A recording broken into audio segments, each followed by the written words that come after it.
Hello everyone. We are making meatballs. The meatballs are going to be going with another comfort food dish, which is macaroni and cheese. We're going to show you how to do both, and then they're going to be combined to make a wonderful comfort food dish.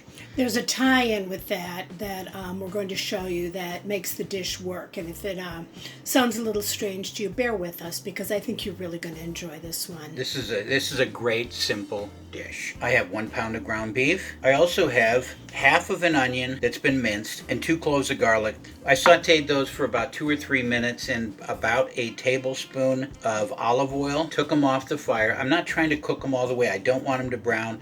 I just want to take the rawness out of this and let it cool before I add it to my ground beef. I also have 1 egg that is going to be added to that, and these are simple breadcrumbs, no additional seasoning to them, and I have about 1.5 to 2 tablespoons here. So, seasonings. First thing we're going to do is take the onions and garlic that have been sauteed, combine them with the pound of ground beef, the egg, and the reason you do it over top of it so you don't have things flying everywhere. So that's going to be added there. Now I'm eyeballing this. I'm adding all of it. I don't necessarily always add everything that I bring out here. It all depends on what it looks like. Salt to taste. Pepper to taste. Oregano, dried. To his taste. To my taste. Why? And mine too, because I love like oregano too. So that's oregano. Italian seasoning. Italian seasoning, I use both. And the reason I use both is I like the flavors here, but I like lots extra oregano to mine dishes. I like to be able to taste it. Adds a couple different layers to it. So, olive oil. You can use avocado oil. You can use olive oil. I believe in adding fat to any type of mixture that I'm making like this. You can see this here. Yum. I'm taking this here and just kind of breaking it down a little bit. You can mix it by hand if you like. With this small amount, I'm not going to. I'm just going to do this until it is all mixed together. Yes, I will be using my hands to form these. I'll be helping. She'll be helping. And there you go there. That's the beautiful. mixture. We're going to make meatballs in a minute. We're back. We're going to start putting together the meatballs. I'm taking a little bit of olive oil. You love meatballs. We all love meatballs. You see what I'm doing here? We need something for our hands. Olive oil. We're both going to put our hands into that so that we can grab the meatball and we can roll the meatballs.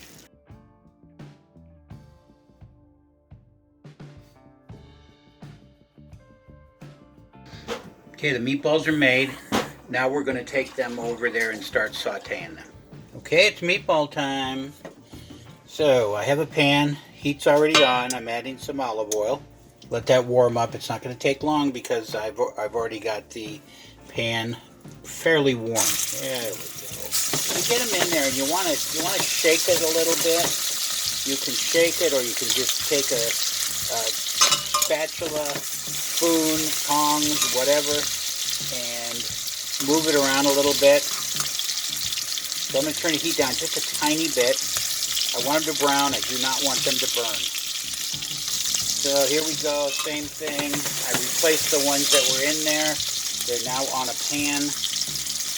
And we're doing the same thing here. A little bit of color, flip them over.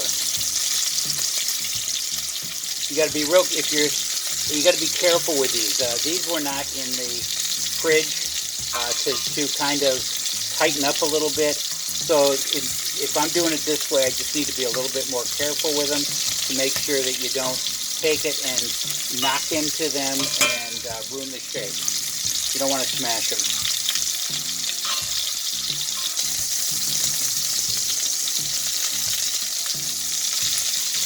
So I'm shutting it off right now.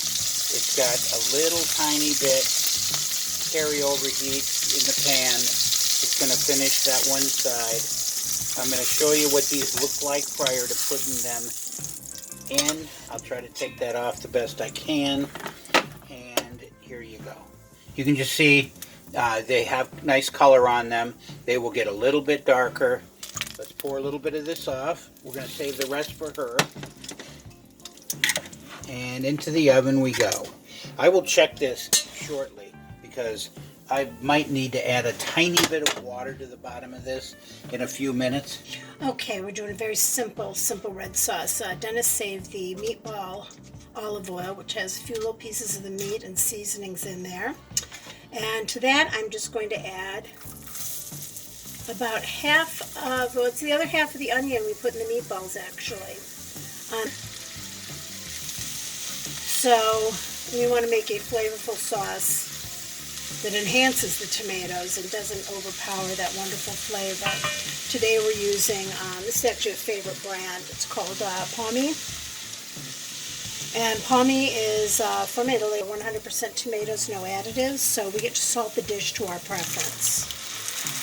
And I just made the snap decision to pour that whole container right in there. Oh no. There we go. You can see the color on those. They're beautiful. And it's such a rich red. They're always that way. Always. One of the most consistent products I think we've ever worked with. And other than a few Muir Glen products and some Bio Nature, these are our go-to for most anything we make. Yes, they that requires a tomato. And the flavor is just spot on. All right, so this is everything mixed up with the exception of pepper. And checking the meatballs. They've been in probably about, I'd say, a good 12 minutes or so. I would think they're probably done. I did not need to add water to them. That was just in case they started drying out on the bottom, which they haven't. There's enough oil in here where they haven't done that, so that's great. And for the sake of the dish, I'm going to ask that what's on the tray, he pours into my sauce. I'm looking at about another 5 minutes, and I'm going to pull those out. So we're going to say 15 to 18 minutes on the meatballs. Absolutely. And they'll be done. Okay, we've turned this up a little tiny bit. Christine is going to add something to it. Going to add a little bit of tomato paste. Is there anything left on the meatball tray that can go in there? Well, there will be in a minute. Okay.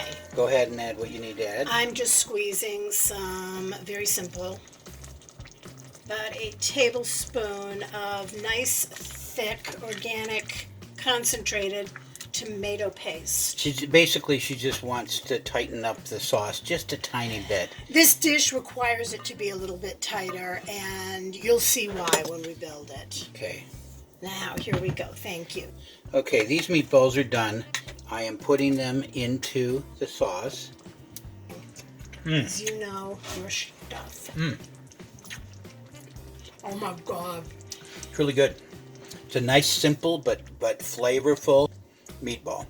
Very nice. Not dry, but it's got space to absorb a little bit of the sauce. These are going to be perfect. To be honest, people, I think we're ready to meet you back over at the table. Put this thing together, show you how it all works out. See you soon. It never even occurred to me until afterward, but I have gotten into the habit of using the Trader Joe's unexpected cheddar. Now, the unexpected cheddar has a background flavor of Parmesan in it.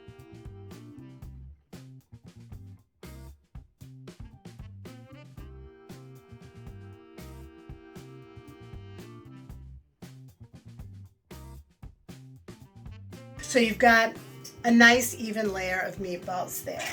The macaroni and cheese is actually thicker sauce-wise than what I normally serve, and that's fine because we want this to be able to hold together. Okay, so we've got the layer of meatballs on the bottom of a sprayed baking dish. We filled in all of the space with our thickened marinara sauce. And on top of that, to tie everything together, I first put a layer of Parmesan Reggiano shredded. Fill in a couple more gaps here. That's the unexpected cheddar with the background of Parmesan flavor in it. So we put more of that with the Parmesan. And why do we do that, They're Christine? going to build a layer that ties our two comfort food favorites together. And Creates a barrier, so when I take the macaroni and cheese like this, so good. spread it over the top. Yeah, this is not something I would have expected to be as good as it was. So the macaroni and cheese, you can see it's thicker. It's not as gooey as it could be, because we want to be able to cut into this dish and show off the layers. Here it is, fresh out of the oven. Well, and it cooled for about 20 minutes. Now I put the meatballs in a grid 4x4. So we're going to go in the center right here, cut into this. And what are we calling it? Meatball Marinara Mac Attack. Yeah. That's what we do with our spare time. Yeah. So Long before McDonald's came up with their Mac Attack, we called macaroni Mac Attack. Macaroni and Cheese Mac Attack. So Yep. Growing up as kids.